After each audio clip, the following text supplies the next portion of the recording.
Oh, ini aplikasi kru dropship itu ya? Iya. Kita kasih solusi. Dana, waduh, gue datangin lo nih pas banget. Kenapa?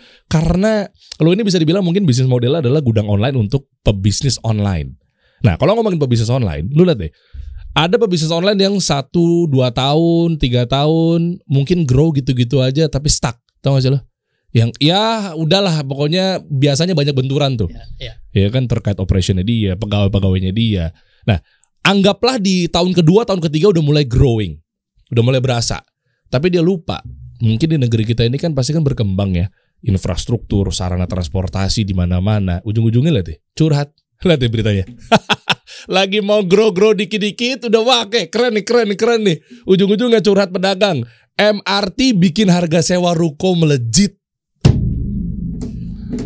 Kesian nih pebisnis online nih, makanya gue pengen lu ada di sini tuh bantuin mereka.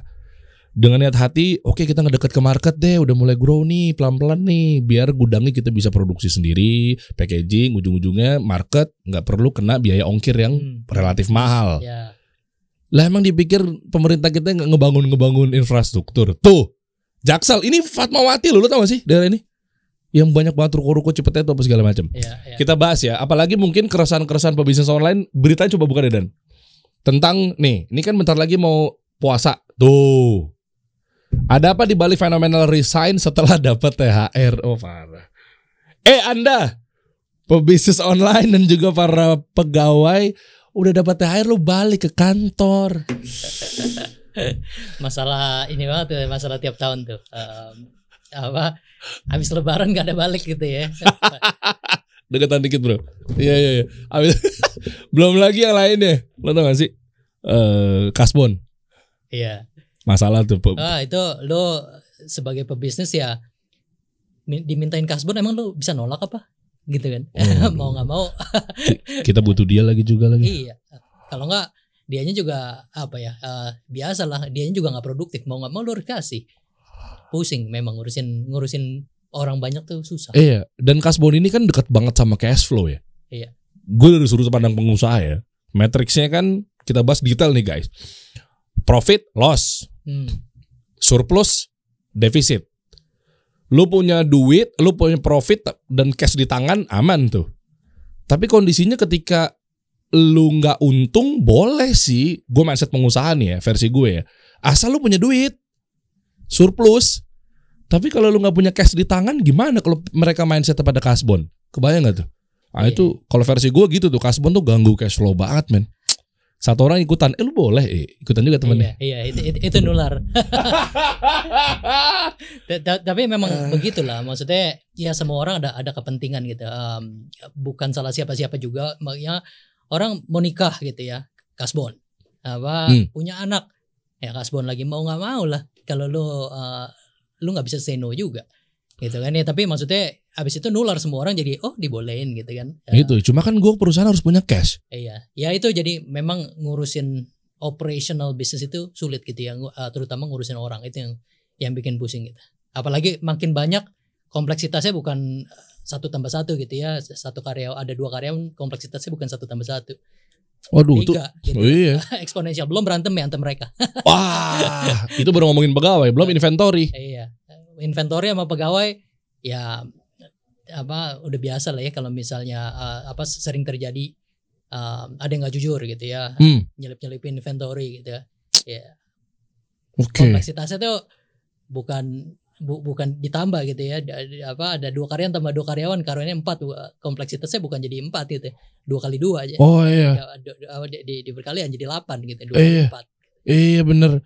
Dan belum lagi pengusaha itu mindsetnya sebenarnya lu harus mikirin ekspansi, lu harus mikirin campaign, marketing lah at least, ya kan, branding, yang kayak gitu-gitu kan lu udah tetek bengeknya luar biasa bro. Iya.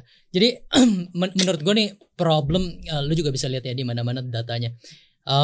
Market di Indonesia itu secara UKM gitu ya, secara size itu bukan kayak piramida. Kalau yang sehat itu kayak piramida. Atas habis itu proporsional, ke bawah banyak gitu. Gitu ya. Tapi kalau di Indonesia kayak Monas. Oke. Bawahnya gede. 1 step di atasnya langsung ngeruncing ke atas, serut gitu. Oke. Jadi bawahnya banyak banget gitu. Itu permasalahan UMKM di Indonesia. Apa Banyak. contoh kasusnya? Banyak yang nggak bisa tembus gitu. Dari yang piramida paling bawah ini. Cuman sedikit ya jadi langsung kayak Monas gitu. Kalau yang sehat kan piramida gitu ya. Iya ini berjenjang gitu ya. apa namanya? Bentuknya segitiga gitu ya. Ya kalau gue orang media bilang ada bridgingnya lah, jadi nggak patah gitu loh, Iya. bertahap. Kalau ini kayak Monas, Oh iya, gede set das. Nah itu banyak yang kayak begitu. Yang kita lihat di market sih masalahnya sebenarnya fundamentalnya malas mikir. Malas mikir dalam arti gimana harusnya sebagai business owner mindsetnya gimana gue nge-grow bisnis gue gitu kan. Tahun ini gue mau grow 2 kali lipat. Tahun depan gue mau, kalau udah tercapai 2 kali lipat, tahun depan gue mau 4 kali lipat. Jangan tahun ini nggak grow, tahun depan nggak grow, 3 tahun lagi nggak grow. Ujung-ujungnya apa sih sebenarnya kalau nggak grow? Lu bosen, habis itu ditinggalin bisnisnya. Atau ya ini mah keluar keringat doang, nggak bikin kenyang, ditinggalin lagi gitu kan. Itu yang jadi masalah gitu. Masalahnya adalah orang malas mikir gimana cara nge-grow bisnis gitu ya. Jadi ujung permasalahannya apa sih sebenarnya? Karena kalau malas mikir biasa orang ya nyari kesibukan. Oke, gue mendingan urusin operation sendiri, ngurusin karyawan sendiri, semuanya diurusin sendiri, bukan yang bisa bikin lu nge-grow bisnis gitu. Ini kalau gue dapet nih bro, gini, ini sering banget terjadi di teman-teman gue, di circle gue apa segala macam. Orang itu langsung buru-buru menyalahkan bisnis model, tau gak lo? Yang kayak misalnya, ini nggak cocok nih produknya, gue franchise ini nggak bener nih apa segala macam. Dia sibuk ngurusin begituan. Tapi ternyata jangan-jangan bukan di situ permasalahannya. Mungkin gara-gara lu terlalu sibuk, fokusnya pecah arah. Misal tadi pegawai, nah kayak gitu-gitu tuh. Nah menurut lo gimana? Ya, kalau problem mungkin bisa dari mana-mana gitu ya. Bisa aja memang produknya salah gitu. Bisa aja lu tinggal di Medan gitu. Market lu di Jakarta. Lu jualan barang yang seller Jakarta juga jualan. Seller Jakarta, buyernya Jakarta, pembeli Jakarta mana mau beli Medan kalau ada di Jakarta? Ya ngapain ongkir masalah tuh? Iya, terus lama. Kalau ada apa-apa komplainnya harus ke Medan dulu kan. Wah ini behavior gue di marketplace begitu tuh. Gue nyari yang lokasi gue kan let's say Jakarta Timur ya, Cibubur dan sekitarnya, Bekasi, Depok, Bogor. Kalau nggak dari situ tuh gue effort nyari lagi tuh yang kalau bisa lebih dekat ke gue. Iya. Tapi ya masalahnya itu, maksudnya banyak orang yang nggak invest waktunya untuk benar-benar menganalisa apa yang salah di bisnisnya, kenapa gue nggak growing fast enough gitu ya. Karena lebih baik dia sibuk melakukan sesuatu yang mundane, yang repetitif, karena nggak mikir itu kan tanda-tanda malas gitu. Mendingan gue ya packing gitu, mendingan gue packing ngurusin barang, shelving gitu ya, yang sesuatu yang terlihat produktif tapi nggak efektif. Tapi gitu sementara lo harus mikirin juga campaign marketing lo gimana. Iya. Ya emang lo nggak mau expand, emang lo nggak mau inovasi, ekosistem berubah lo guys, hati-hati lo. Ya kan, maksudnya itu tuh harus lo pikirin. Emang iya sih, setuju sih. Lo kelihatan sibuk, seakan-akan produktif ya. Iya. Tapi mungkin jangan-jangan sales gitu aja yang beli. Iya, itu cuman karena malas berpikir kan sebenarnya. Iya. Soalnya produk itu kan seasonal juga ya. Produk apa? Most product ada lifetime-nya gitu. Oh, yang ini hari ini laku produk ini gitu. Besok 2 bulan lagi udah nggak laku lagi, ganti lagi. Harus ada fokus untuk product development. Terus di marketingin lagi gitu kan. Ya fokusnya harusnya di situ gitu sebagai pebisnis, grow your business gitu. Ya cari aja kayak tadi misalnya ruko-rukonya misalnya mahal tuh gara-gara MRT. Cari ruko aja yang lain di luar dekat transportasi umum atau sarana transportasi. Menurut lo gimana? Tetap ada cost ya. Ya pengusaha tuh pasti capex opex kena tuh ya. Jadi masalahnya adalah kalau pebisnis online gitu ya, kalau let's say yang kasus tadi dari Medan gitu ya. Udah pasti better kalau mendekatkan ke customer, which is kalau operate dari Jakarta gitu. Nah kita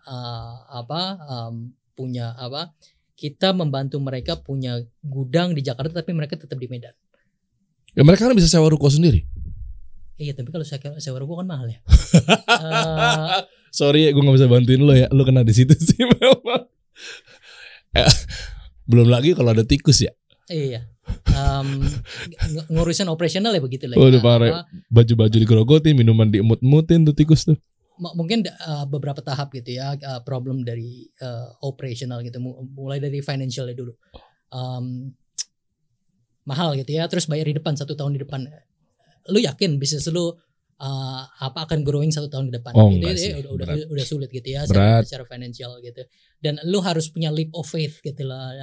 Oke, gue akan modal segini, ya udah, mudah-mudahan works gitu. Kalau enggak ya rugi gitu. Itu yang nomor 1 financial masalahnya. Nomor 2 masalahnya ya masalah operational gitu ya, masalah karyawan gitu, operational. Yang ada mau kasbon, ada yang pulang kampung nggak balik lagi, ada yang nggak jujur, ada yang suka nggak masuk, ada yang rebahan doang. Iya, lo attendance-nya gitu juga sering nggak masuk gitu kan. Itu 2 gitu. Yang ketiga ya masalah operations yang misalnya daerah lu banjir gitu ya, barang lu gimana di rumah gitu. Ada tikus, ada hama gitu, barang lu digerogotin. Wah, berat. Ya, kendala-kendala kayak gitu tuh pasti akan ada dihadapin ya buat para pebisnis online. Kita bahas dari awal dulu deh, bro. Ya, kenapa lu kepikir sampai akhirnya lu pengen membantu buat teman-teman semua, dan lu kan juga basicnya kan penjual online kan? Iya kan? Mungkin lu tiba-tiba sampai akhirnya kok pengen banget ngebantu bikin gudang buat para pebisnis online. Nanti kita bahas satu persatu deh. Gimana dulu awal ceritanya? Oke, ya gue berangkatnya dari pebisnis online gitu ya. Oke. Tapi memang gue itu mindsetnya cuman fokus untuk yang bisa kita grow gitu. Sesuatu yang mundane, yang repetitif gue nggak mau handle, karena fokus gue untuk grow gitu. Apa tuh, internet marketing gitu atau gimana? Apapun dari product developmentnya, marketingnya gitu. Tapi yang gue nggak mau adalah sesuatu yang gue lakukan 100% tapi nggak membuat bisnis lebih besar gitu ya. Contohnya operations, pembukuan apa segala itu semua pasti gue outsource. Gitu iya capek sih. Sesuatu yang lo lakukan 100% tapi nggak grow your business gitu. Itu mindset gue nggak mau handle itu, gitu ya. Jadi pada saat itu ya alhasil gue 2 bulan pertamanya udah grow gue membuat gue kewalahan. Abis itu ya udah gue berpikir gimana cara scale ini gitu. Balik lagi gue nggak mau ngurusin ini. Ya udah gue buat solusi di mana orang lain bisa handle inventory gue. Sorry, deketin bro. Terus? Bisa handle inventory gue gitu ya. Ya udah, habis itu ujung-ujungnya itu berjalan dengan baik gitu ya. Gue bisa fokus di bisnis, outsource operations gue, outsource pembukuan gue dan lain-lain. Vendor semua kan? Vendor. Ya tapi ya UMKM lu nggak mungkin cari vendor lah ya. Paling freelance, paling personal. Mana lu mau bayar ya? Ya cari semua yang murah gitu, termasuk yang fulfillment itu nggak ada yang pada saat zaman gua dulu nggak ada yang untuk UMKM gitu. Kenapa fulfillment nggak ada yang UMKM? Semuanya mahal. Kenapa sih sebenarnya? Karena nyewa gudang itu nggak murah zaman dulu. Terus ada storage fee. Ya kalau misalnya barangnya nggak laku ya lu bayarin lah tiap bulan gitu. Waduh. Itu kita nggak mau gitu. Ujung-ujungnya ya gue ketemu coba kerjasama sama karyawannya JNE gitu ya. Lu simpenin dong di rumah lu. Bisa tuh ya? Ya under table lah, maksudnya deal-dealan aja. Wah gila, capek juga lo kucing-kucingan begitu ya. Nggak masalah. Zaman dulu ya. Lebih baik daripada gue bayarin storage fee kan. Kalau gue out. Kalau dibanding itu iya. Oke. Ya gue deal-dealan aja. Ini setiap ada transaksi, nih gue kasih goceng gitu. Oke. Rp5.000. Gue happy, gue nggak usah ngurusin itu ya. Dia happy gitu. Ya udah, habis itu berhasil growing tanpa benar-benar bikin pusing gitu ya. Akhirnya ternyata banyak pengusaha-pengusaha lain, seller-seller lain yang sifat kayak gue gitu, pengen gue juga mau fokus di yang bisa grow gue mau, dan yang paling berat itu di fulfillment karena nggak ada yang murah. Itu dia tuh. Dulu. Nih, kalau kita ngomongin fulfillment nih, itu kan istilah yang mungkin kita tahu ya. Ada beberapa orang juga nggak tahu ya. Anggaplah itu gudang lah. Oke. Memang awal-awal itu nggak bisa ada yang murah ya gudang ya. Buat lo bangun bisnis ya. Nggak bisa. Nggak bisa ya. Lo gimana sih hitungannya? Mungkin Gini, jadi mungkin di Crudable ini gitu ya. Kita tahu dari awal kenapa sih masalahnya fulfillment ini nggak murah. Karena dari atau gudang online ini nggak bisa murah karena dari si gudang pemain gudang online ini dia nyewa ke landlord, nyewa gedung, nyewa gudang gitu ya. Oke. Nyewa gudang itu kan mahal. Dan itu harus back to back ditransfer ke si sellernya dalam bentuk apa? Storage fee. Ya ujung-ujungnya yang pakai gudang itu harus bayar storage fee yang back to back ke rentalnya tadi. Oh, oke. Dan kalau seller langsung nyari gudang sendiri untuk nyewa tahunan juga gede banget ya? Ya gede ya, itu kalau itu ya betting lagi gitu kan. Udah belum tentu lu bisa ngisi satu gudang full penuh, apalagi lu baru mulai, nggak mungkin. Lu paling 2 rak, 3 rak. Terus lu sewa 4 lantai kalau ruko. Kalau gudang lu sewa lebih gede lagi. Sangat nggak efektif gitu ya. Banyak waste-nya. Skincare biasanya ya? Iya, skincare ya produk lu udah omset lu 300 juta juga paling lu pakai less than 1 lantai. Terus sisanya mau dia buat apa? Tempatnya gitu kan. Waduh, sayang gitu. Oke, terus? Dan lu juga bayar storage fee gitu kan ya.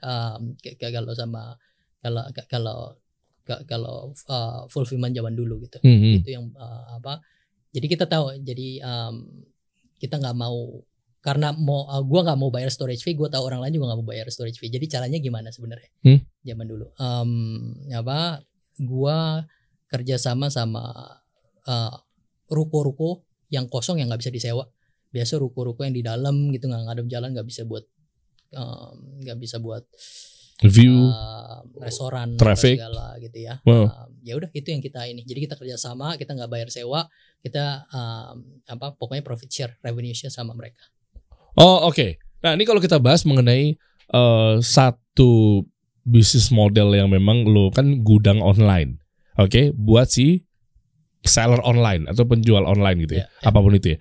Nah, artinya apa yang mereka dapat tuh selain memang tempat gitu kan? Ini kan seller online ini kan keresahannya pasti kan ya masalah operation apa segala macam ya. Dia harus sewa ruko berat.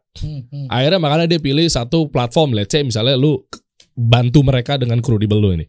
Oke. Nah, terus apa lagi kira-kira? Apa cuma tempat doang? Jangan-jangan mungkin dari resources, jangan-jangan mungkin dari semuanya dia harus tetap turun tangan. Nah, itu kan berat, bro. Oke. Jadi di Crudable ini kita percaya 3 hal kalau kita mau handle, kita mau bantu UKM gitu ya, UMKM. Ada 3 hal yang harus kita penuhi. Dari sisi harga udah pasti, dari sisi fleksibilitas UMKM-nya perlunya seperti apa, dan dari sisi service bagus atau enggak. Ujung-ujungnya mau semurah apa, mau sefleksibilitas apa, kalau service-nya jelek ya ngerusak bisnis juga gitu. Iya dong. Jadi 3 itu keharusan. Nah, gimana cara kita handle itu gitu ya. Jadi mungkin sedikit backtrack, bisnis model kita itu kita gudang online, tapi bukan kita yang operate, tapi kita kemitraan. Jadi kayak Gojek gitu ya. Gojek nggak nyetir sendiri gitu ya. Dia nggak nyiapin motor sendiri tuh. Ya, itu semua kemitraan. Sama seperti kita, tapi ini bedanya gudang gitu ya, gudang online. Di gudang jadi kita juga nggak bayar rental, kita revenue share sama si mitra gudang ini gitu ya. Ibaratnya kayak franchise lah. Nah, bagusnya apa, kelebihannya apa, dan itu adalah sesuatu yang breakthrough di kita, di dunia di vertikal ini, di industri kita ini sangat-sangat suatu yang nggak pernah dilakukan sebelumnya. Tapi karena imbasnya apa sih? Sebenarnya benefitnya apa melakukan itu gitu. Nomor 1, harganya murah gitu ya. Yang tadi yang udah dibahas. Kalau zaman dulu gudang besar itu harus sewa. Karena kenapa? Kalau gudang besar, karena gudang besar itu jumlahnya nggak banyak. Yang punya ngapain gue kerja sama? Mendingan gue sewa, bayar dapat duit di muka. Oh berarti ya. Ya kan? Kerjasama terus tiba-tiba si penjual online atau si UMKM ini bisnisnya baru mulai. Iya. Bagi hasilnya gimana? Lu aja belum menjanjikan. Iya. Ya, ngapain lu bayar? Nggak mungkin, nggak mau. Iya, lebih jelas gue. Si Iya. pemilik gudang kan? Karena kenapa? Karena supply dan demand. Gudang besar cuma sedikit jumlahnya. Dan kebanyakan dimiliki oleh orang-orang kaya atau corporate. Orang-orang kaya mana mau kerjasama bagi hasil. Mendingan gue sewa, nggak pusing, dapat duit Iya. di muka. Betul, jelas lagi. Iya kan? Income-nya tiap bulannya, tiap tahunnya gitu Iya. kan. Oke. Nah, kalau kita pakai ruko ini kan banyak banget unlimited gitu loh supply-nya. Di Indonesia gitu, bukan Jakarta doang gitu. Oke. Apalagi yang di dalam gitu yang nggak ngadep jalan. Itu banyak banget yang kosong yang ibaratnya ghost town gitu ya. Nah, itulah yang kita tempatin gitu. Dan Yeah. justru buat gudang itu yang perfect. Karena kita nggak mau ngadep jalan, ngapain gudang ngadep jalan? Kita mau yang di dalam dong. Oke, karena terkait mungkin barang jadi lebih Lebih aman. Lalu lalang juga nggak Iya, ini ya. nggak terekspos. Tapi secara radius di Jakarta gitu, di kota-kota besar, lu mau jualan gitu deket dengan customer di Jakarta, bisa Gojek langsung. Ya di Jakarta harus Jakarta, nggak bisa di Depok, nggak bisa di ini. Gitu. Jauhan gitu. Jadi itu nomor satu gitu, Yeah. lebih murah. Kenapa? Karena secara bisnis model kita nggak bayar rent sehingga kita nggak tagihkan storage fee. Dan lu ada di seluruh Indonesia kan? Iya. Si ruko-ruko ini ya? Iya. Oke, kebayang gue. Jadi makanya Crudibel hadir nih. Ya. Kasih solusi buat para pebisnis online yang mungkin mereka mindsetnya gue harus buka online ini atau buka dagangan apa bisnis apa segala macam, gue harus sewa ruko, Ya. harus sewa gudang Ya. buat ya apa tuh ya produk-produk lo apa segala macam, mungkin lo parfum, skincare, Ya. ya, makanan, cemilan apa segala macam. Nah sementara Crudibel hadir buat bantuin mereka agar teroptimasi bisnisnya tanpa harus bayar-bayar ya masalah operation. Nah pegawai juga lo bantu juga. Iya dong.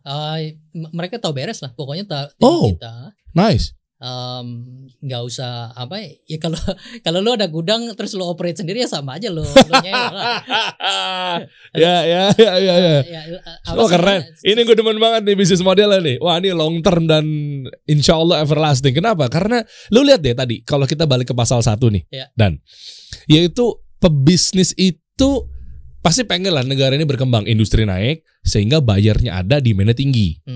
Iya kan, diberdoa kan, semoga industrinya berkembang, semoga negara kita maju kan begitu tuh. Nah, tapi sementara kalau kita ngomongin negara berkembang atau negara maju, kan infrastruktur juga sarana prasarana kan juga pasti naik dong. Iya kan, difasilitasi sama pemerintah, naik. Nah, kalau kita ngomongin sekarang kerucut kepada ruko atau gudang, ya lo juga cost-nya tinggi, men. Lo kena capex, lo kena opex, selesai hidup lo. Iya. Nah makanya serahin aja sama ahlinya. Ya udah main sama gudang online yang buat para seller online. Oke. Ya, ibaratnya gini lah, kalau lu grow cuman berapa? Cuman sedikit lah tahun. Terus tahun depan harga ruko kan pasti naik ya tiap tahun. Fluktuatif ya naik, apalagi tanah ya. Iya, itu kan pasti naik. Terus lu kalau nggak grow ya lu minus artinya tahun depan. Ya bener, Ibaratnya makanya balik lagi bisnis online itu fokusnya adalah lu harus grow up dan grow lebih besar dari inflasi gitu kan. Kalau lu sama inflasi ya nol lah. Lu mau grow 7% ke tahun depan tapi inflasinya juga 7% ya nol. Oke. Ini gue bedah ya bro ya. Kita ngomongin revenue stream tahunan misalnya. Yeah. Tahun ini gue dapet misalnya 5 miliar. Oke. Harga OPEX pengeluaran gue, beban gue buat sewa ruko fluktuatif kan. Tahun ini misalnya gue dapat omset 5 miliar, pengeluaran berapa tuh kira-kira? 500 juta misal. Biar gampang hitungnya aja ya. 500 juta. Artinya tahun depan kan bisa jadi 600 juta dong atau 550 juta kan. Kalau lu dapetnya 5 miliar sama, ada masalah tuh. Iyalah, cost lu pasti naik lah. Karyawan naik, ruko harganya naik, sewanya nggak mungkin sama. Packer. Ya itu karyawan. Iya bisa naik juga ya. UMR lah pasti naik. Oh iya. Ya jadi kalau lu nggak grow ya lu pasti minus. Nah, berarti mindsetnya dibalik guys. Lu pengusaha, lu mikir growingnya, growthnya, lu semangat di situ, lu bikin masarin produk yang oke, lu bikin konten yang maksimal, iya kan? Iya. Strategi marketingnya, brandingnya, sellingnya. Nah, biar yang lainnya udah gak usah lu pikirin. Dalam arti mungkin bener ya, maksudnya ya serahin sama orang yang tepat gitu ya. Nih Oke. ngomongin orang yang tepat gitu ya. Tadi nomor satu gitu ya, kenapa kita the only one yang bisa yang benar-benar suitable dan tepat untuk membantu UMKM gitu kan, dari sisi harga. Oke. Satu, murah, Iya. dan no commitment gitu. Bahkan kita nggak charging storage fee karena bisnis model tadi gitu ya. Oke. Oh, jadi suatu waktu bisa kalau nggak komit bisa lo Bisa pindah, cabut, bla bla bla. Bisa. Lo pindah daerah. ganti gudang. Wah, simple Sama. banget ya. Iya. Lo nggak bayar. Oh iya, bayar ruko kan setahun ya. Iya. Setahun, sementara lo 5 bulan pertama lo harus dinas pindah kota apa segala macem. Iya. Rugi itu 5 bulan itu. Iya. Oke, itu nomor satu ya, dari sisi Oke. harga dan no commitment gitu. Lu nggak perlu komitmen. UMKM mana mau sih komitmen? Keren. Lo aja nggak tahu gitu bisnis lo akan survive nggak 1 tahun ke depan gitu kan? Iya. Itu nomor satu gitu. Itu kewajiban kalau lu mau bantu UMKM. Nomor 2 adalah fleksibilitas. Kenapa? Karena di Indonesia ini bisnis modelnya unik-unik dan banyak banget. Oke. Oke. Ada yang ngomongin lu mau punya gudang di Jakarta. Atau gue mau punya gudang di dekat rumah gue nih, supaya dari rumah gue gampang kontrolnya, gue bisa kasih barangnya langsung ke gudang. Kalau rumah gue Jakarta Selatan aja, gudangnya Jakarta Utara, males gue. Gimana gitu kan? Ya harus yang dekat gitu. Nah kalau kita gudangnya karena kemitraan ya kayak Alfamart lah, gudang kita di mana-mana gitu kan, karena franchise modelnya. Wah, iya keren. Jadi bisa mendekatkan ke either ke customernya. Kalau dari Medan lu bisa deketin ke Jakarta. Kalau lu udah di Jakarta, deketin ke rumah lu supaya gampang kontrolnya. Gitu Ini kan? fleksibilitas. Terus kalau lu punya misalnya barang lu unik gitu ya, assembly-nya. Maksudnya lu punya supplier, dua supplier berbeda gitu ya. Lu jualan botol gitu. Ada satu botolnya dari supplier A, tutupnya dari supplier B. Iya, UMKM gitu tuh. Iya, kan banyak gitu. Cari yang paling murah lah pokoknya. Terus lu mau jualan kan? Begitu di order kan harus ada di gudang dua-duanya gitu ya. Iyalah. Jadi lu kirim ke gudang, ya orang gudang harus ambil botolnya, tutup gitu loh, masing-masing satu-satu gitu. Nah itu kalau lu pakai konvensional gudang nggak bakal bisa, karena gudang besar itu, gudang konvensional itu biasa besar. Prosesnya streamline, Oke. Itu gimana dan maksudnya? nggak fleksibel gitu. Jadi karena gudang besar itu kompleksitasnya sangat tinggi, supaya nggak chaos harus di streamline. Tapi itu lawannya fleksibilitas, gitu kan? Jadi harus gudang kayak kita yang kecil, sehingga kalau gudang kecil kan paling satu ruko gitu, ruko paling isinya 20 seller, 30 seller, itu nggak mungkin kompleksitasnya gila-gilaan. Nah sehingga bisa bisa fleksibel gitu. Jadi orang gudangnya masih mau tuh kirimin botol gitu, atau QC gitu ya, misalnya barangnya dia impor dari mana gitu ya. Terus minta di QC gitu, karena dikirimin dari pabrik langsung, misalnya Bell gitu ya, tolong dong di QC dulu, dimasukin baterainya, diklik ting tong, bisa gitu. Gudang besar mana mau begitu, disuruh kerja emang nggak mau ya? gitu. Ya, nggak mau lah, itu kan. Oh, orang-orang yang pada di gudang itu buat nge-QC, masangin baterai, mainan-mainan robot-robotan anak-anak, di play dulu, nggak bisa ya? Nggak bisa lah, itu kan penyimpan, itu gudang gitu, bukan fasilitas QC. Oh, which is kenapa ketika lu beli sama seller di marketplace, let's say Shopee, Tokopedia apa segala macam, pas datang tuh gue kadang ngerusak, kadang apa, ya memang sih bisa dibalikin lagi, cuma PR setengah mati. Males kan, paling dapat review jelek, jadi komplain apa segala kan, jadi gara-gara gue sempat mikir, gue end usernya kan, gue buat beliin anak gue, pas gue mikir masa sih nggak di QC sih, nggak nyala lah robot-robotannya gitu. Kalau robot-robotan gitu kan paling dari China kan. Iya. Dari China ya, lu beli nggak mungkin dari tangan kedua, pasti dari manufacturer kalau mau murah. Dari manufacturer memang nature-nya pasti banyak kerusakan gitu, banyak. Iya, karena nggak di QC. Iya, jadi sampai Jakarta, lu harus QC dulu. Nah, ya lu bisa lakukan sendiri atau minta orang gudang gitu, gudang kita. Ya udah, tahu beres. Itu yang namanya fleksibilitas, dan itu diperlukan untuk nature-nya UMKM Indonesia. Oh iya. Ya kan? Iya. Yang ketiga adalah service yang di kita itu service SLA kita 0,01 gitu. Nggak mungkin, paling 2-3 masa sih? Nah kalau fulfillment lain, di gudang online lain, biasa SLA-nya yang tertera itu 2-1% gitu yang dijanjikan gitu ya. Tapi kalau kita in reality 0,01. Kenapa bisa seperti itu? Kok bisa kecil gitu? Ini bedanya ada ownership atau enggak gitu ya. Jadi dari bisnis model yang tadi gitu ya. Kalau mungkin kalau gua analogiin seperti kalau lu pemain logistik gitu ya, pasti tahulah JNE itu ada 2 tipe, yang gerai yang dioperate oleh HO, Head office, sama gerai yang di agent, keagenan. ke agen. Nah, iyalah, tahu. Gue sempat membuka franchise tuh waktu dulu ya. Lu tahu nggak yang perform, yang bagus salesnya, yang customernya stick terus, itu yang HO apa yang keagenan? Oh, agen sih. Jauh agen sih. Makanya waktu itu kenapa gue mau buka franchise sudah nanya-nanya tuh buat daerah Cibubur. Cuma mungkin gue sibuk inilah bangun media jadi nggak jadi tuh. Karena apa? Karena cerita-cerita mereka tuh. Iya. Menggiurkan banget. Yang dioperate HO itu nggak kurang bagus gitu ya. Kenapa? Karena nggak ada ownership ya. Tapi kalau lu keagenan, lu di own oleh satu orang pebisnis yang benar-benar hands on ngeliatin apa yang salah. Itu lebih sticky gitu, jadi orang nggak kecewa, orang happy. Itulah yang kita translate bisnis modelnya ke kredibel gitu. Jadi setiap gudang kita itu dimiliki dan dioperate ownership oleh mitra gudang. Which is si pemilik ruko. Pemilik ruko. Jadi yang pemilik franchise lah. Oh iya. Ya kan, ownershipnya beda. Mereka mau willing untuk yang tadi. Karena mereka haus dan mau buat customer happy, mereka willing untuk bahkan tutup botolnya mau diiniin, dikasih tahu kalau Kak, kalau yang F&B Kak ini udah mau expired loh gitu, ya walaupun ada di sistem tapi diingetin lagi gitu. Itu bedanya ownership, dan itu terrefleks sama service yang lebih baik. Oke, gue jadi ngecerita gue cerita dikit ya mengenai ekspedisi ya. JNE waktu itu kenapa gue juga terketuk pengen banget waktu itu franchise gara-gara apa? Lo tau nggak? Ini true story lo guys. Ini nyata nih. Tahun 2017 ya waktu itu gue mau ngirim barang. Jadi waktu itu gue sempat jualan online gitu lah. Akhirnya gue masuk ke apa sih nama daerah itu, Jati Sampurna ke arah Jati Asih itu, mau ke arah Bekasi lah. Masuk ke kota Bekasi tuh.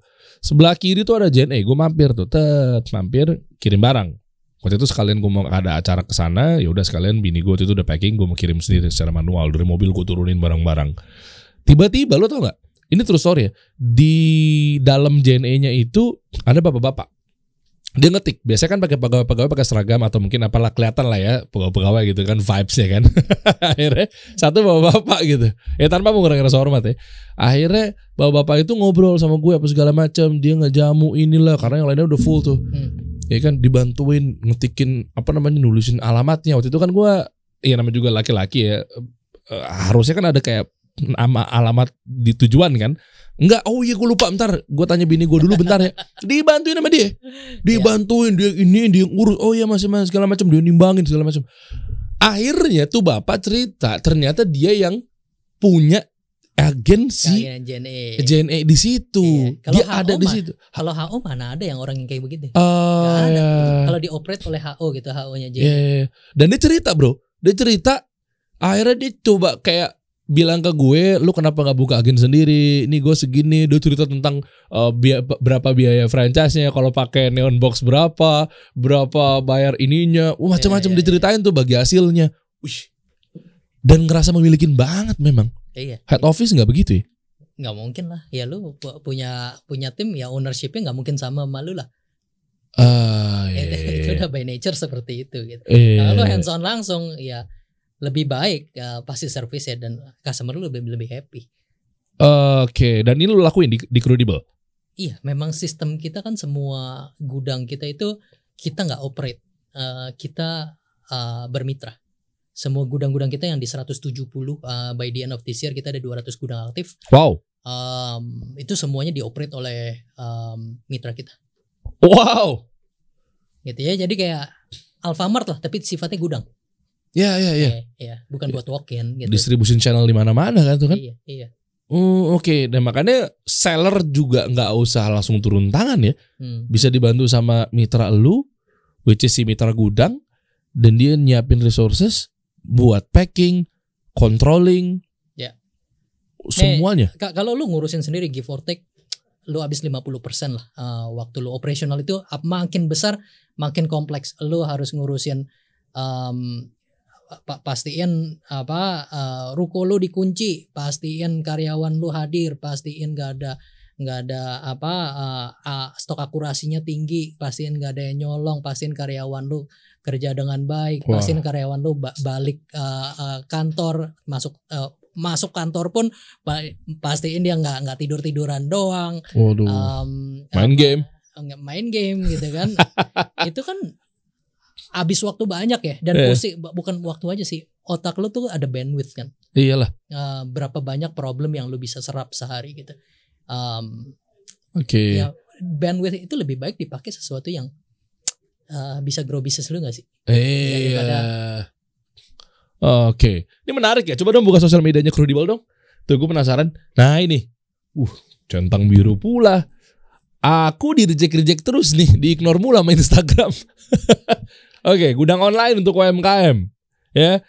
Sah nih, mantep nih guys. Penyimpanan barang, packaging, pengiriman, bebas pusing urus packing. Oh iya. Ini nih kendalanya nih. Taunya udah pokoknya PO aja deh, atau open order atau apapun itu deh pengusaha. Sisanya mah udah diurusin sama orang. Zaman sekarang ekosistemnya udah berubah guys. Ya kan, lu cost lebih rendah. Ke bawah dong.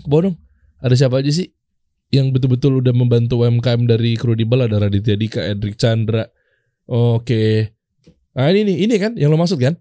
Tuh. New warehouse. Ya kan? Ada gudangnya di sini nih. Oh, ngerti gue.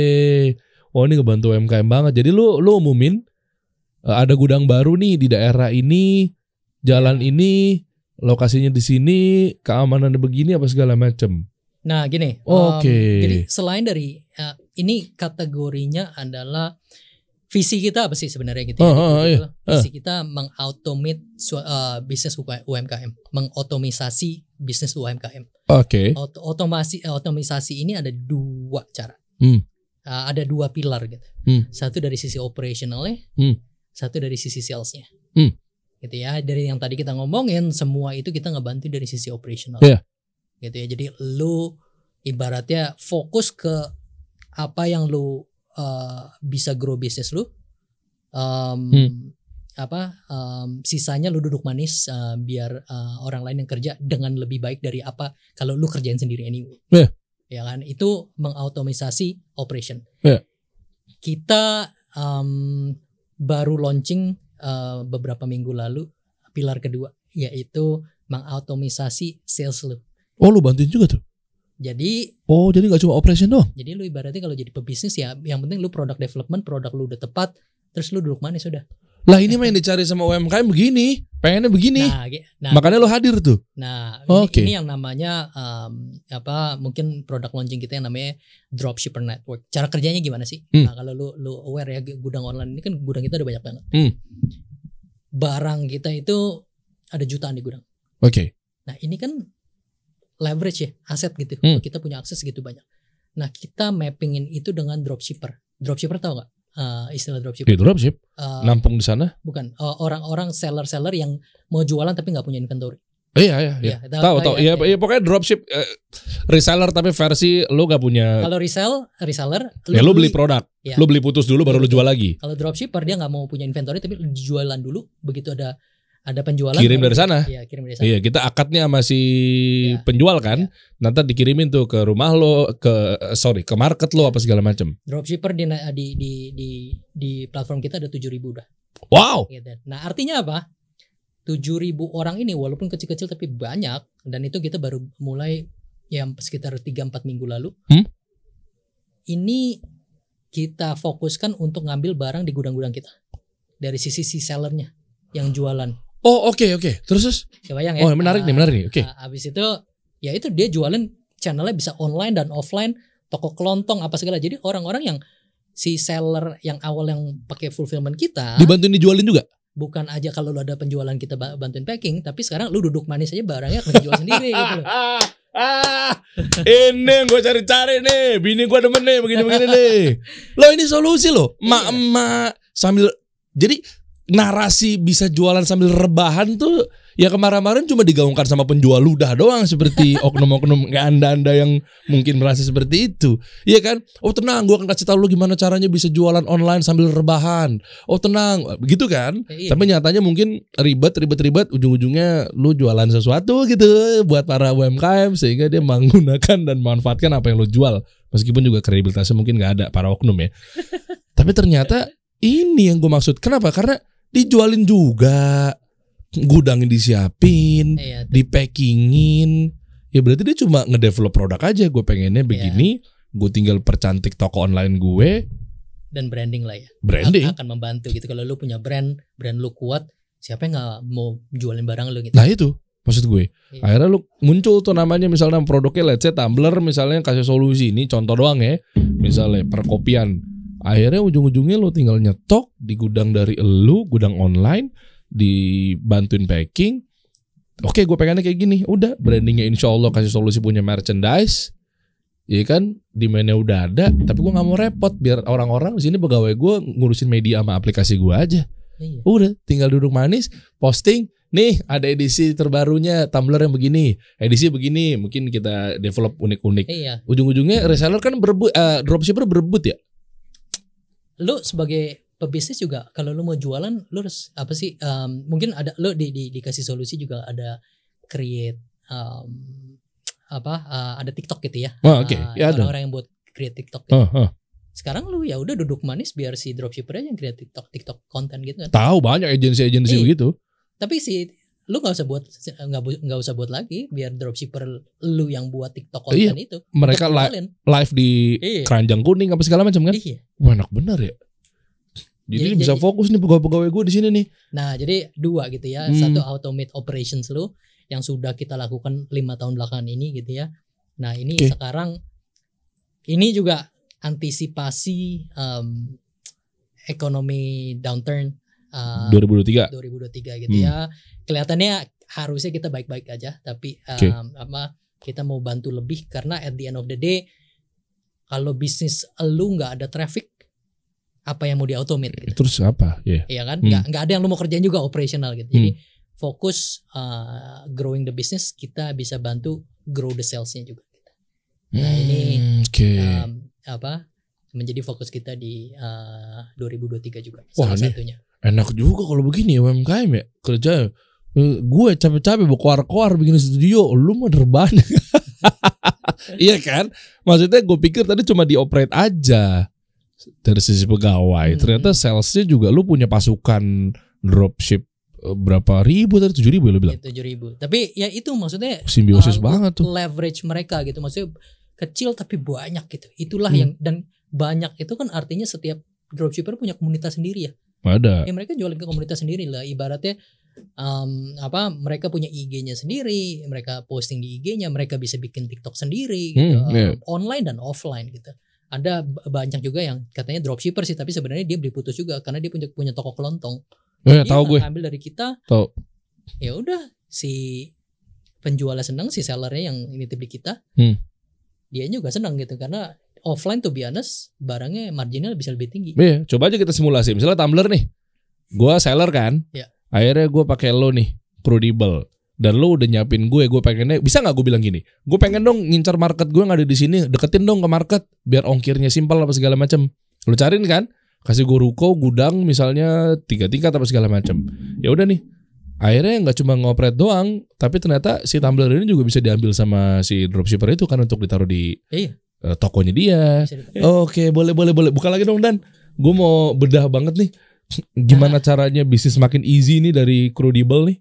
Nice. Boleh lagi tadi gue nemu satu ruko berarti lo umumin. Dan ini berarti begitu diumumin dampaknya buat impact positifnya apa? Mereka tahu ternyata di sini buat siapa? Buat sellernya. Ya itu artinya kita baru buka gudang baru gitu ya. Nih daerah sini lokasi cocok, go join dong, boleh nggak? Nimbrung, boleh ya? Kita bantu drive traffic ke sono gitu ya. Juga itu benefitnya untuk si mitra gudang kita supaya dapat traffic itu karena traffic di kita banyak kan. Dan satu gudang ruko itu berapa brand? Berapa tergantung ya, ada yang 10? Mungkin rata-rata 30 lah ya, 20 30 ya. Dan itu enggak bukan berarti membebankan pecah fokus ke gue ketika baru hadir ke di situ kan? Enggak dong, memang harus begitu. Kalau lu satu brand satu ruko ya mendingan lu udah operate sendiri aja. Oh iya. Ya lo sebagai brand ujungnya kenapa bisa lebih murah?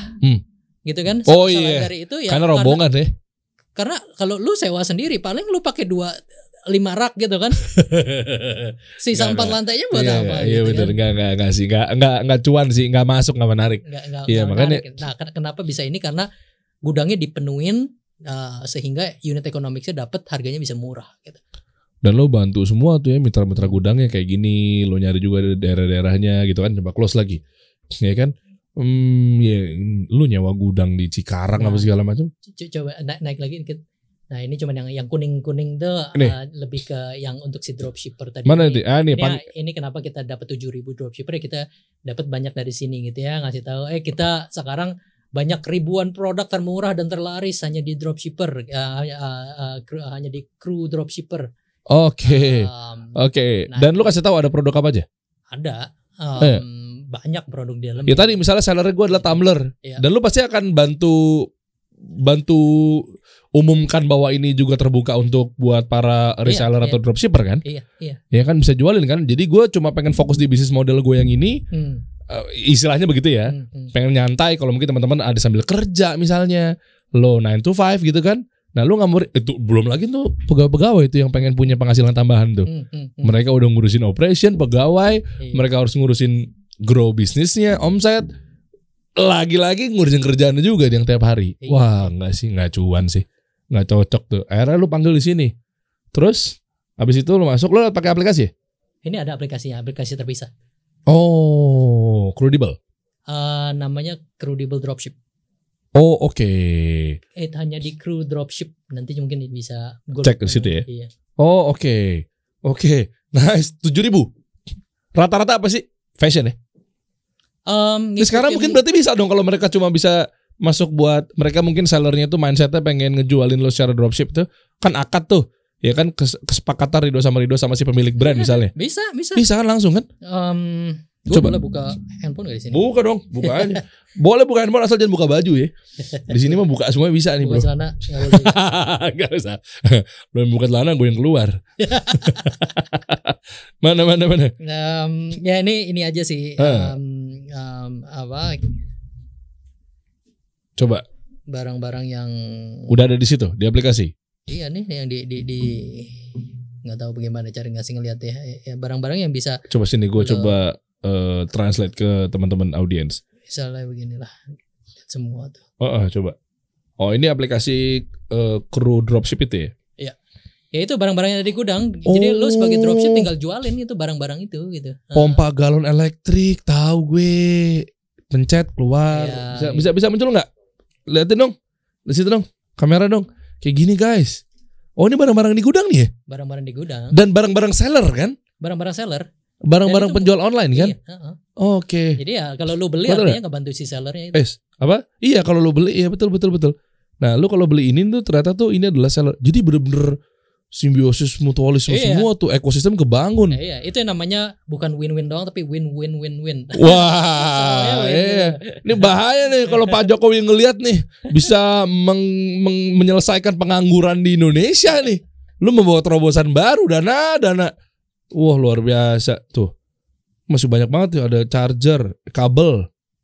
Oke, sponge, botol minuman tuh. Kelihatan tadi kan udah di zoom ya? Iya kan? Dan ini ada produk terlarisnya, ada handuk, ada manekin. Oh ya.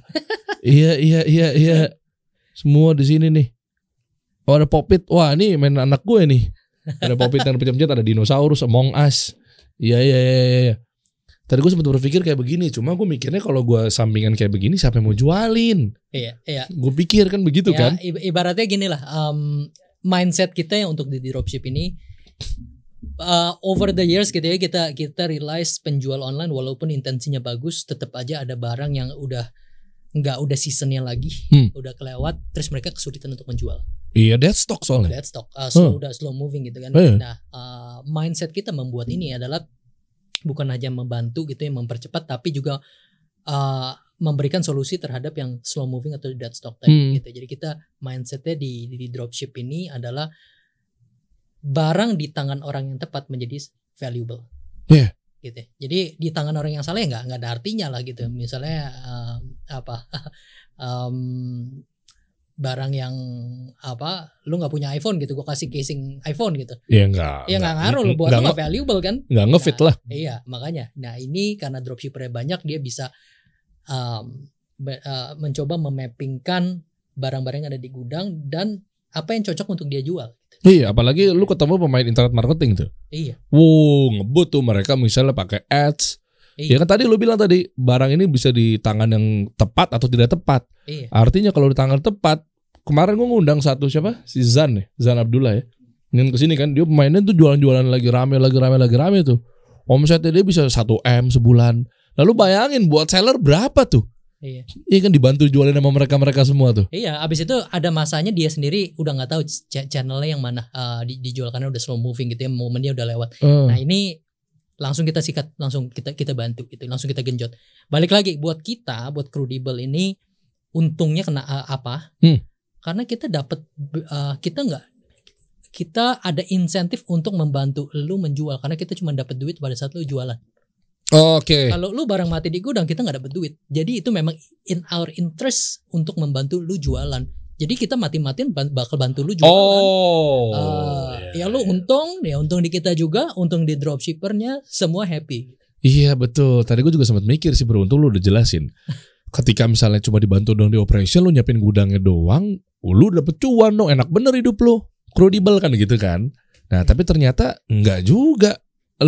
Crudable akan dapat cuan gara-gara kalau misalnya si produknya sales keluar, iya kan? Iya. Nah sementara biar semuanya win-win, lu pun juga bantu jualin. Iya.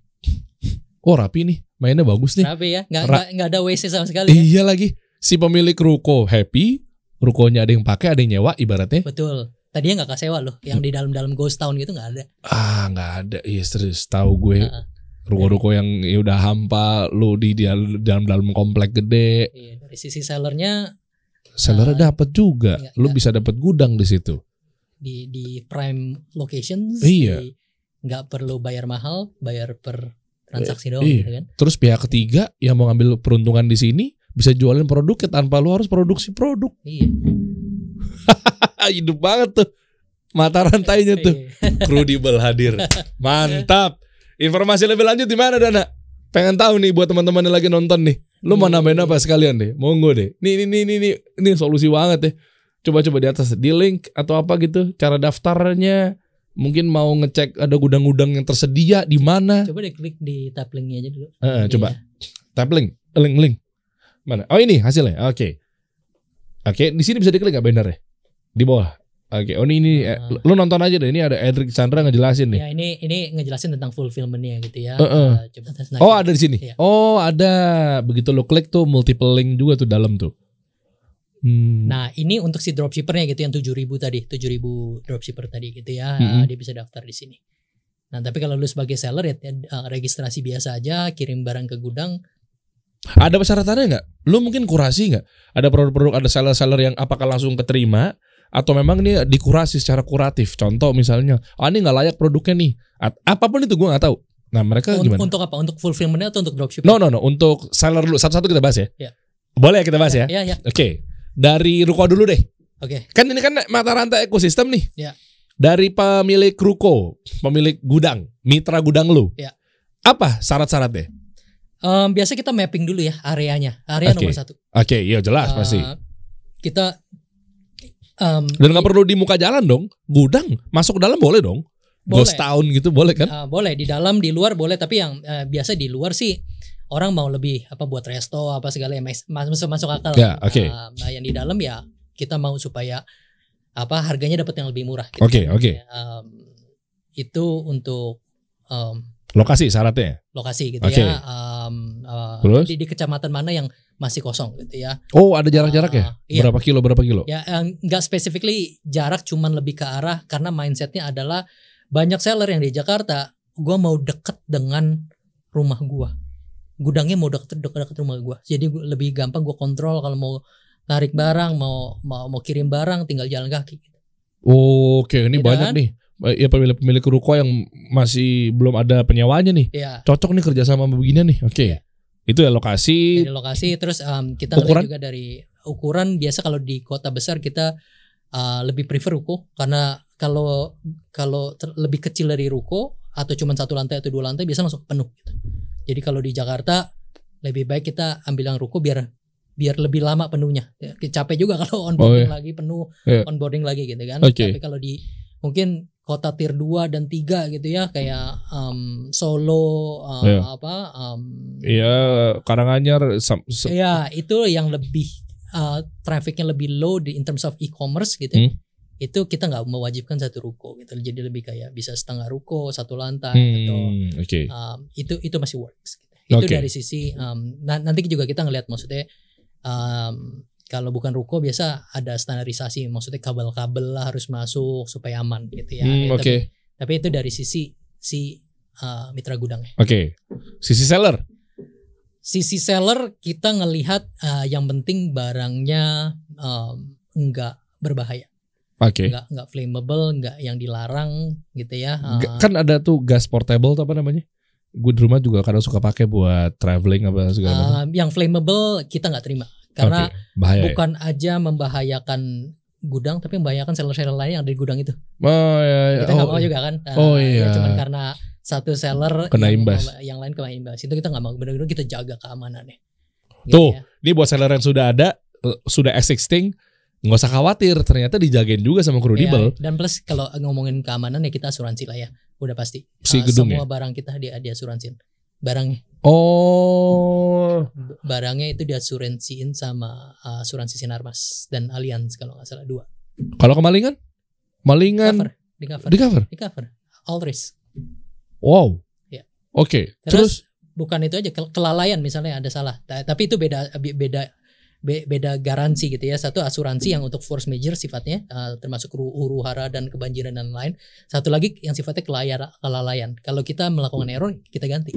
Barangnya hilang kita ganti. Terus gue harus bayar tiap bulan gitu? Siapa? Kalau tadi ngomongin asuransi all risk kan berarti kan artinya kita yang bayarin, Crudibel ya. Si seller gak nanggung apa dong? Enggak. Itu udah urusan lu, kita gak mau tahu kan? Iyalah, lu tahu beres, ngapain mikirin asuransi. Oke. Lalu itu dari sisi sellernya gitu ya. Lebih dari yang penting aman lah ya barangnya. Satu lagi, produknya halal. Produknya halal. Tapi kebanyakan barang kita juga ya bukan halal sih. Iya, ini ya udah pada dasarnya memang ya. Baju. Iya, lu mau ngapain sih baju? Iya. Topi. Iya. Oke. Apalagi untuk dari seller? Minimal onboarding berapa pieces? Nggak ada minimum. Nggak ada minimum. Masuk aja. Ya balik lagi, visi kita kalau dicek di website adalah kita mau building ekosistem yang terintegrasi untuk membantu orang memulai, mengembangkan dan memiliki bisnis yang sustainable. Jadi mulai dari memulai, mengembangkan dan sustainable business. Jadi 3 itu gitu ya. Jadi even memulai ya kita ini gitu. Lusinan bisa juga. Nggak masalah. Wih, dibantuin guys, lu lusinan lu nyewa ruko gedung PR banget tuh. Oke. Apalagi dari sisi seller?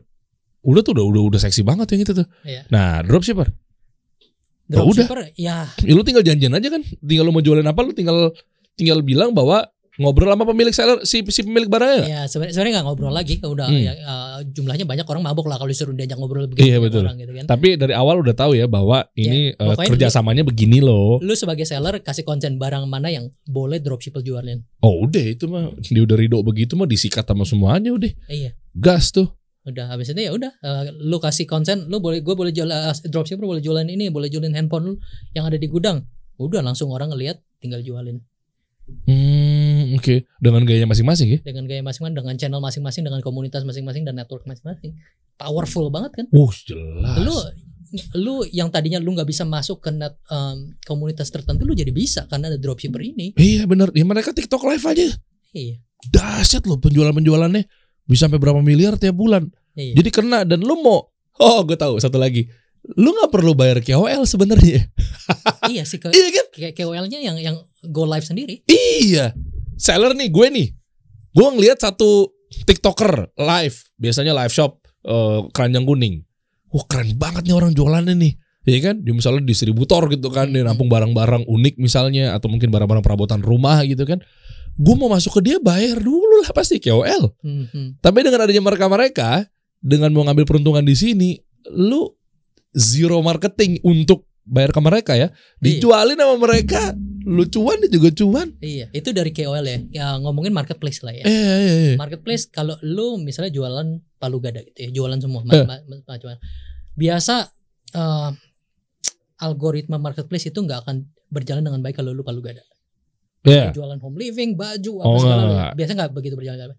Tapi dengan adanya dropshipper ini, lu bisa in a way nitip ke toko yang fokus di mainan misalnya. Iya. Ya, dropshippernya masuk dan numpang traffic si toko mainan tersebut. Iya. Jadi memang sangat nggak ada waste-nya gitu. Iya nggak ada waste ya, benar. Betul, dibantu semuanya sama Crudibel. Ya. Mantap Dana.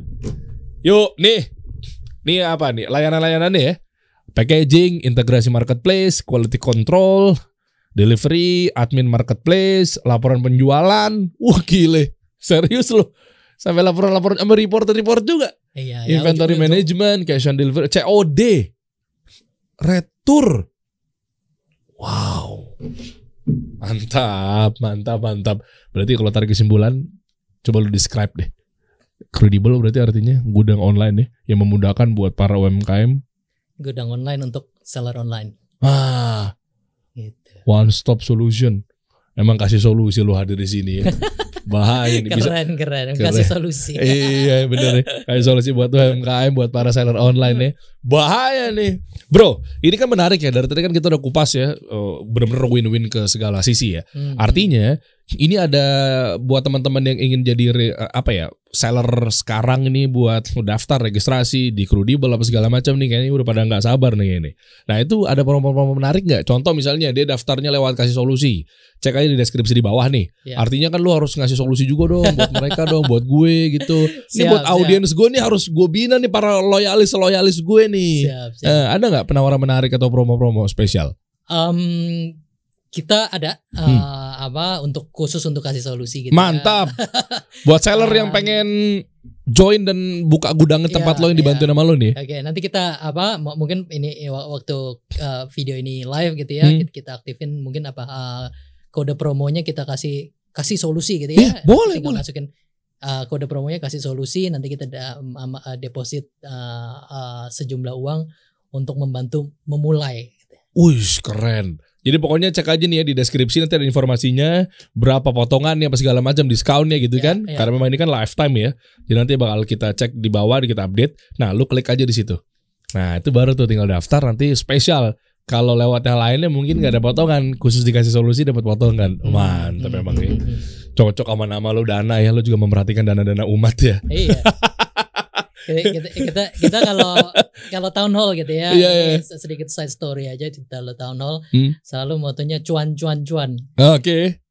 Karena semua sisi bisnis kita perlu cuan, dari sisi sellernya perlu cuan, dari susu gudangnya perlu cuan, perlu dropshippernya perlu cuan, dari kita ya perlu cuan gitu. Jadi selalu cuan.